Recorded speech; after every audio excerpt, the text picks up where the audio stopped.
ladies and gentlemen. The story you are about to hear is true. Dragnet.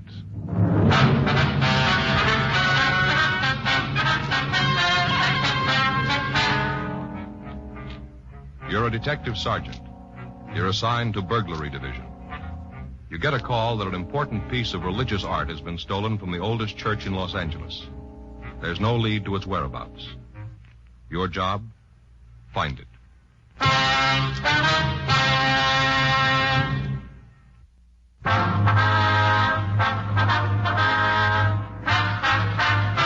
Dragnet, the documented drama of an actual crime.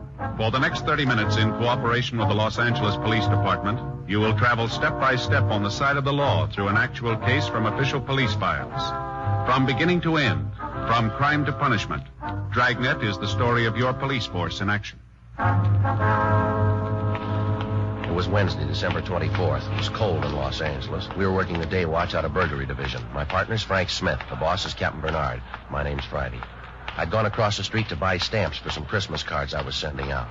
It was 9:15 a.m. when I got back to room 45. Burglary. I sat down at a table in the squad room and I started to address the cards when Frank walked in carrying a stack of Christmas boxes. Hi, Joe. All right. Christmas cards, huh? A little late, aren't you? Well, I was going to send them out Monday, but we had that stakeout. You ought to get married, Joe. Yeah? It's the only system. Faye does all that stuff for me. Laundry, mails, cards. Only system. Might help. I brought in your present. Want to open it now? No, I'll wait. I always open a couple a day before. Why? Well, put you in the spirit ahead of time. I opened Phil's this morning. Who's he? Faye's brother in Denver. Gave me a magazine, one of those funny ones. What do you mean, a comic book? No, one of those funny ones, you know. No, I don't, Frank. Well, some of the pages have holes in them. You look through and there's a picture on the next page. Oh, yeah, I've seen those on the newsstand. They have cloth pasted in. Cloth? In the ads. If you want to buy a suit, they have a sample right there. You mean you can feel it? Reach right out and feel it. There was one for $200. A suit? Sure. Cloth comes from Scotland. What's it made out of? Solid gold? No, they got a special kind of goat over there. It's real smooth. Not a goat, Frank. A sheep. Well, it's a special kind of sheep, then, because a suit costs $200. You gonna get one? I told Faye. She said, wear the sample. Anything doing? Fanning and Pryor were in on that market holdup. They come up with anything? Pound of air, nothing else. I hope it stays quiet. I got more shopping to do. I finished. What'd you get Ann? Stationery set, some paper and envelopes, leather binding. Joe, you'll never learn. Well, what's the matter? No woman wants a stationery set. Get her something personal. Well, it's got her initials on it. No. You want something more sentimental, romantic. What'd you get Faye? It's different in her case. What'd you get Faye? Sewing machine. That's romantic. Well, it isn't a way. Why didn't you buy her a catcher's mitt? Burglary Friday. Yes, that's right. You have the right department. All right, Father, we'll be right down. No, you can tell us about it there. Goodbye.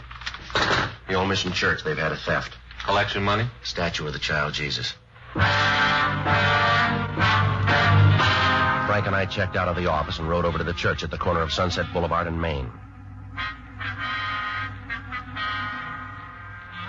The Old Mission Plaza Church, founded 1781, the year Los Angeles became a pueblo. The outside was typical early Spanish design, complete with mission arches. It was made of adobe and painted white. They called it the Queen of the Angels. The Padres from down in Mexico built it. The devout Mexicans in town still attended services there. 10:05 a.m. Frank and I crossed through the courtyard. It used to be the old stable, but the Spanish priest changed all that when it became a mission. Stonemasons paved the stable floor and made it a courtyard. They planted grapevines, trees, and flowers. A young priest crossed the courtyard to meet us. He'd been sitting on a stone bench reading his morning prayers, as priests had done here for 172 years. We asked for Father Xavier Rojas, who communicated with us. We were told he was inside. We entered a side door. The church seemed to glow with the hundreds of votive candles flickering on both sides of the altar and at the shrines throughout the church. It was empty except for a few people praying. Surrounding the main altar were several old oil paintings in gold frames. The air was heavy with the scent of Advent flowers. We found Father Rojas up near the sanctuary, looking at the nativity scene. He told us about the crib. It was a $70 duplication of the scene at Bethlehem. The parishioners had taken up a collection for it 31 years ago. It was put up every year on December 22nd and taken down after the holy season. It was beautiful, except that one of the shepherds had lost an arm, the sheep was old and cracked, and the infant Jesus was missing. Father Rojas led us back into the sacristy. I'm sorry to bother you, man. It's all right, Father. Especially now, the holiday season. We cash our checks, Father. You want to tell us what happened? Or what you think happened? I discovered the statue was missing right after the 6 o'clock Mass. You say the 6? Yes. I started over to the rectory and stopped by the crib. Was the statue there before Mass? I don't know, but it was there last night. How late is the church open? All night. You leave it wide open so any thief can walk in? Particularly thieves, Sergeant. You say it was there last night, Father. How late? 10 or 11 o'clock, we had confessions. No one saw it after that? One of the altar boys, he says it may have been there. He thinks it was. Did he see it? He's not sure. What's his name? Pardon me.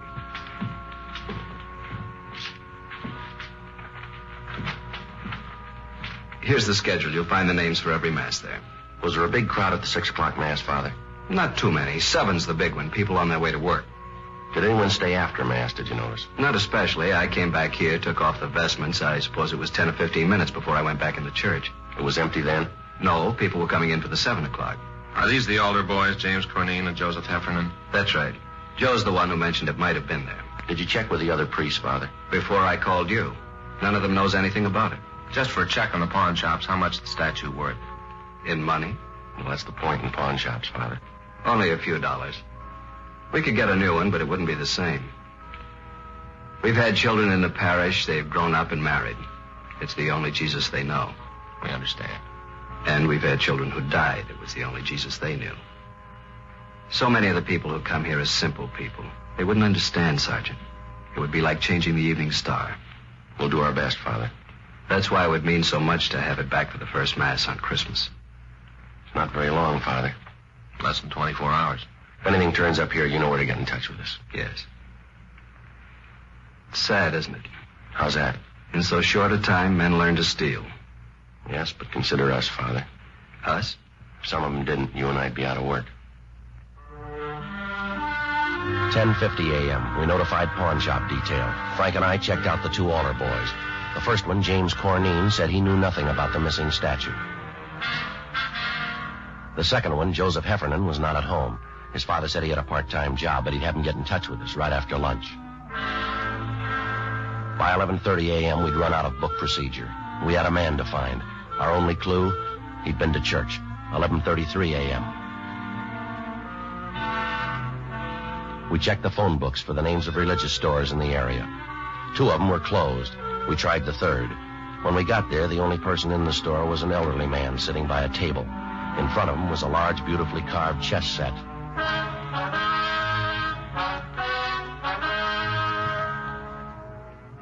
We're police officers. My name's Friday. This is my partner, Frank Smith. Great to see you. Caught me in the middle of a big chess match. Where's your partner? Up in San Jose. We've been playing for years. Same match? No, just 2 or 3 months on this one. What I meant was we've been playing different matches for years. I see. You know, we do it through the mail. I send him a move, he sends me one. Must keep you on your toes. Except during the holidays, the mail gets all fiddled up. That's no good. Guess not. Slows things down, that's no good. I like to catch him off guard. You Mr. Flavin? How'd you know? We never met. Your name's on the window out front. Mr. Flavin, we checked the other 2 religious stores in this neighborhood. They're closed. This is the best one anyway. 50% European items. We're checking the stores around the Mission Church. For what? Statue of the Child Jesus. Do you have one we could look at? Sure.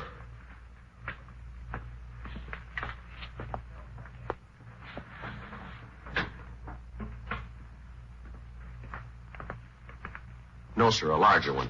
You don't want a larger one, unless it's for a church. That's where you want a larger one. Could we see it, please?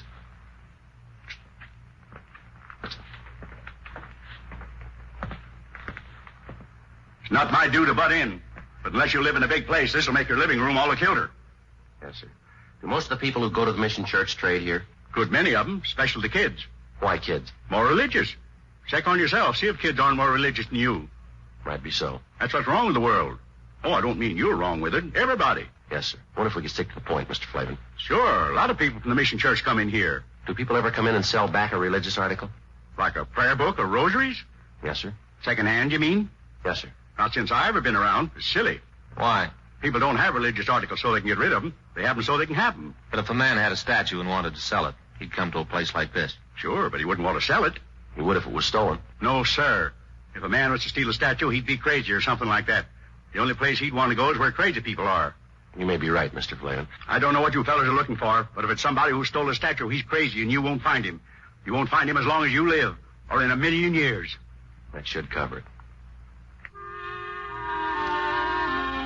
We checked religious stores out as far as Van Ness. We asked the same questions. The owners gave us the same answers, but none of them were as encouraging as Mr. Flavin. Frank and I had lunch and reported back to the office.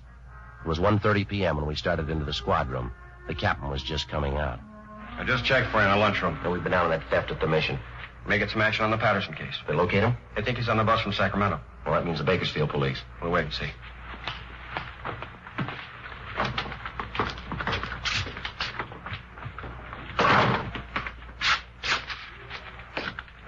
One of you fellas, Sergeant Friday? He is. I'm Joe Heffernan. My father said you wanted to see me. Well, sit down, son. You didn't have to come in. A phone call would have worked. My father said to get on over. He says that any kid that uses phones is lazy. We want to ask you about this morning. You serve 6 o'clock mass? Yes, sir. I'm senior boy. So I get the 6th. You're a senior and you take the early trick? Yes, sir. That way, if you receive communion, you get to have breakfast sooner. Father Rojas says you think the statue was there before mass. I didn't look, but I have a feeling it was there. A feeling? You know, how you have a feeling about something, but you're not sure. Did you stay around long after mass? I put out the candles and hung up my surplice. How long would that take? About 5 minutes, maybe. Did any of the people at mass stay on? Some of them always do, especially ladies. Oh?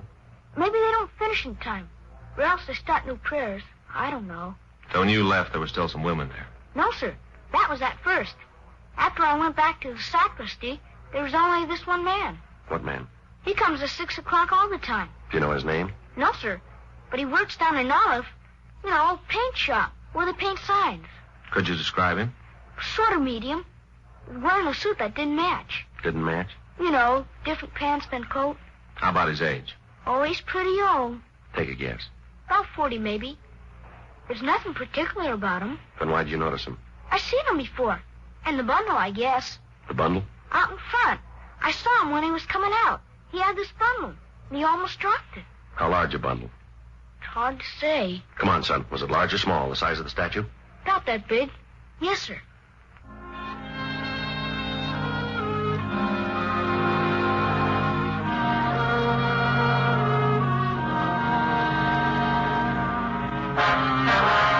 We located the sign shop. The suspect didn't work there anymore, but we discovered his name was Claude Stroop. We found out where he lived.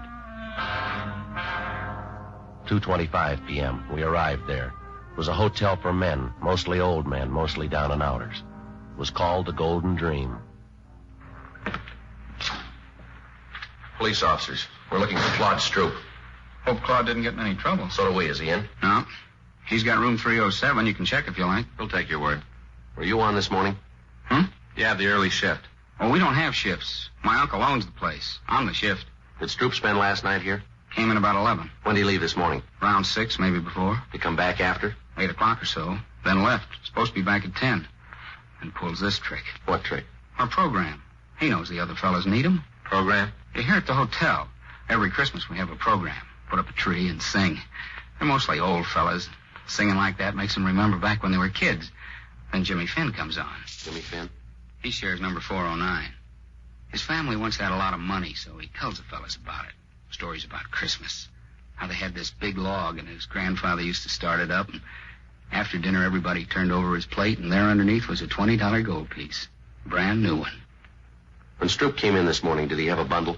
I didn't see him come in. You said you saw him. I saw him go out after, but not come in. When was that? 8. If you want to look for a bundle, I could give you his key. We don't have a warrant. It's all right. I know about police. It's all right with me. It's not with us. I didn't mean that. I just meant it was all right with me. Good King Wenceslas looked down on the feast of Stephen. They were 3 old men. We couldn't tell how much better they would have been with Stroop singing the 4th part, but somehow you didn't care. This was Christmas at the Golden Dream, and it sounded fine. Though the frost was cruel. When the poor man came in sight, gathering winter fuel. This is the last rehearsal. I got most of the songs down pat. Sounds pretty good. Yeah, that's why it's a shame Claude isn't here. He's tenor, and they need him to make it sound just right. Does Stroop have a job? No, sir. He used to have jobs. Not much lately, though. Did he say where he was going? No, he should have. The fellas need him. When he comes in, will you call us? Sure, and not say anything to him. That's right. I hope it's nothing serious for Claude. Fella's troubles ought to be over. Troubles? Way back. It wouldn't count now. Tell us anyway. Well, I don't know much about it. As much as you know. Now, come on. It was something back where he used to live. He robbed somebody or something. What else? That's all. It was a long time ago, way far back. But he forgot it all, the robbing and everything. No, not quite. He remembered it this morning. God rest ye merry gentlemen, let nothing you dismay. For Jesus Christ our Savior was born upon this day to save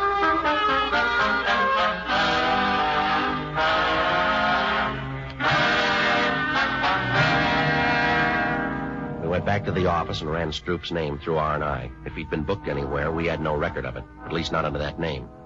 4:15 p.m. Pawn shop detail reported back. No object resembling the statue of the child Jesus had been turned in. 4:18 p.m. I hung up the phone. Patterson's on that Sacramento bus. I thought Bakersfield had it. They were supposed to confirm. They did. Hopworth station. What about Fanning and Pryor? They're still out. Well, they'll be back soon. When's the bus arrive? 6 o'clock. There's plenty of time for them to make it. There's more time for you. We're still in that theft. Can it wait? No. What is it, $10, $15 statue? When's the price determine a case? I realize it's a church statue, but that doesn't give it priority. It's important to them, Captain. Joe and I promised to get it back. What do you got on it? Nothing much. And why are you so big-hearted? Burglary Friday. When? No. Don't say anything. No. Right. It's Claude Stroop. He just walked into the hotel. He's our suspect. Nobody's leaked to him? No. You'll keep. You can run him down tomorrow. It'll be too late then. They need it for the first mass in the morning, Skipper. It's kind of a big thing for them. I'm sorry. I can't juggle details around so you can get a statue back. If there's time later on, we'll do our best. Yes, sir. You better get over to the station. Yes, sir. Will you call Father Rojas over at the mission? Why? Tell him we're too busy to work on that statue. But we'll do it later. Tomorrow or when we get a chance. Why can't you call him? Well, we better get over to the station. If Patterson's on that bus, we don't want to miss him. All right, I'll call him. Righty. Yeah. I can send Fanning and Pryor over. You might as well stay on that other thing. Whatever you say, Captain.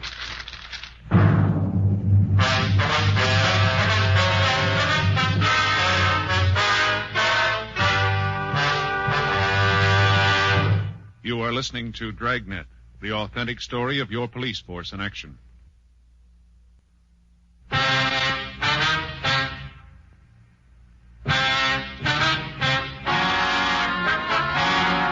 .43 p.m. We arrived at the Golden Dream Hotel. The desk clerk was right. Claude Stroop looked like a man who'd had his troubles at bargain rates. Your name, Claude Stroop? Yes, sir. Police officers. We'd like to talk to you. I didn't do anything against the law. Honest, I didn't do anything against it. You haven't been accused. I want to take you downtown. We'd like to talk to you. No, sir. I'm not going. I'm not going anywhere. I'm not going to talk to anybody. You're half wrong already.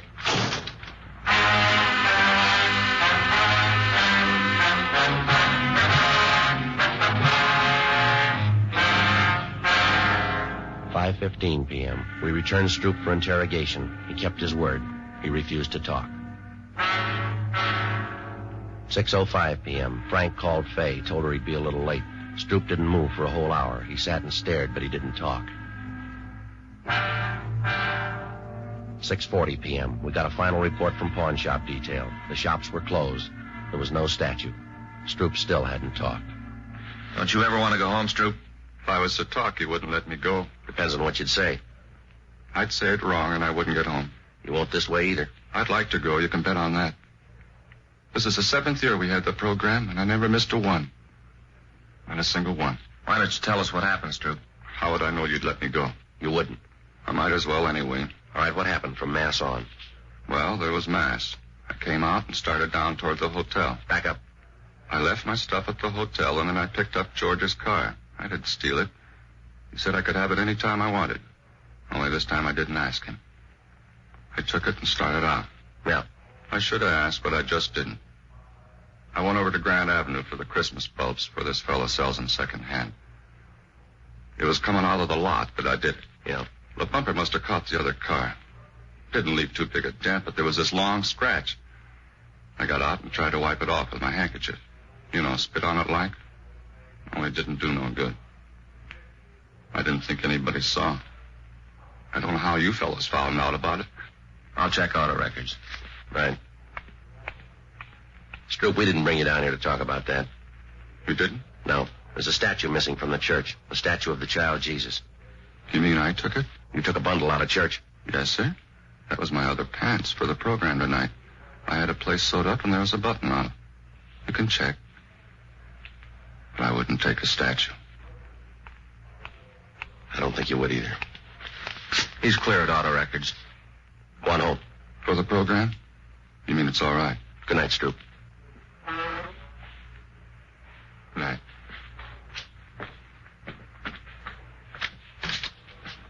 Merry Christmas.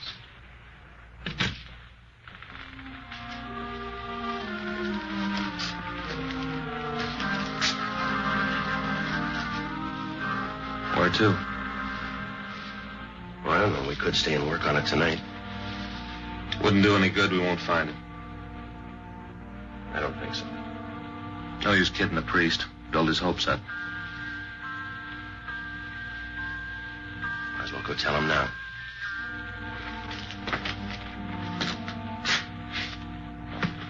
Merry Christmas.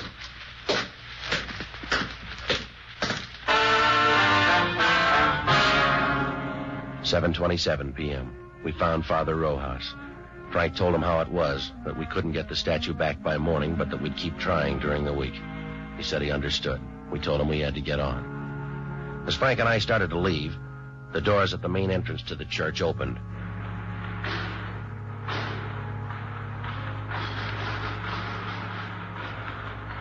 It was a good 200 feet away. It was hard to be sure, but it looked like a small boy drawing a bright red wagon behind him. When he got closer, you could see he was no bigger than a pint of milk. He was a luminous-eyed little Mexican boy with a face as young as yesterday. The priest seemed to know him. Paquito? In the back of the wagon was the missing statue of the child Jesus. He picked it up gently and walked up to the priest. Padre Rojas? He just stood there, looking up at Father Rojas. It's Paco Mendoza, the boy from the parish. Ask him where he found it. ¿Dónde lo encontraste? No lo encontré, lo cogí esta mañana. He didn't find it, he took it. Why? ¿Por qué? Todos los años Paquito rezó por un camioncito rojo. Este año Paquito rezó al niño Jesús. Yo prometí al niño Jesús el primer viaje en mi camioncito. He says all through the years he's prayed for a red wagon. This year he prayed to the child Jesus. He promised that if he got the wagon, the child Jesus would have the first ride in it.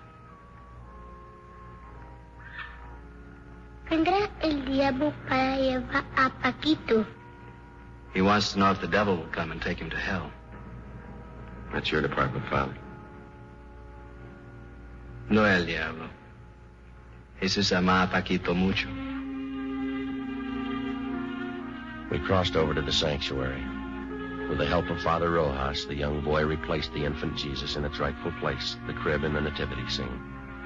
Frank and I could have been wrong, but the small plaster statue seemed to approve. Mary, Joseph, the wise men, Gaspar, Melchior, Balthazar, the old shepherd, the young shepherd, the peasant, they all seemed to approve.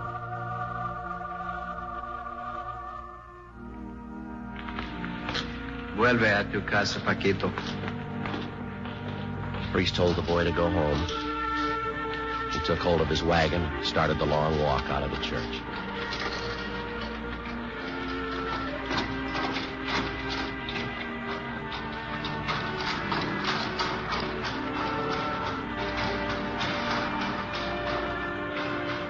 wasn't much we could say.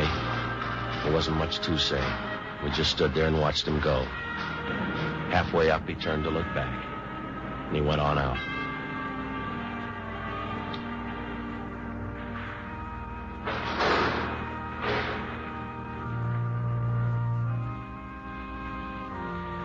I don't understand how we got that wagon today. Don't kids wait for Santa Claus anymore? It isn't from Santa Claus. The firemen fix old toys and give them to new children. Paquito's family, they're poor.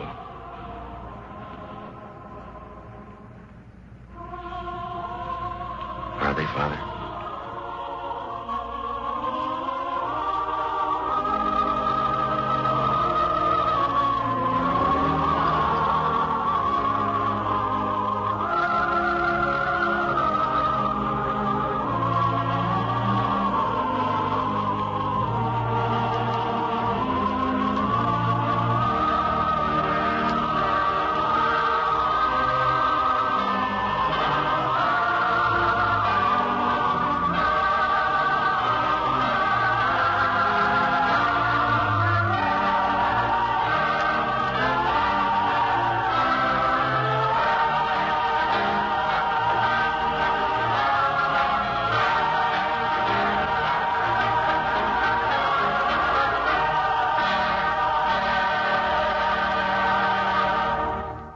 The story you have just heard is true. The names and locations were changed.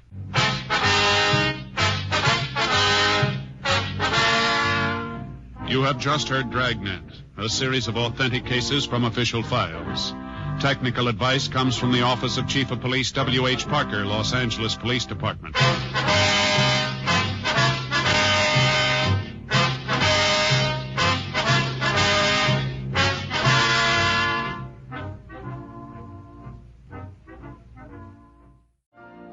You've been listening to the OTR Gold Network. Find more classic radio at otrgold.com.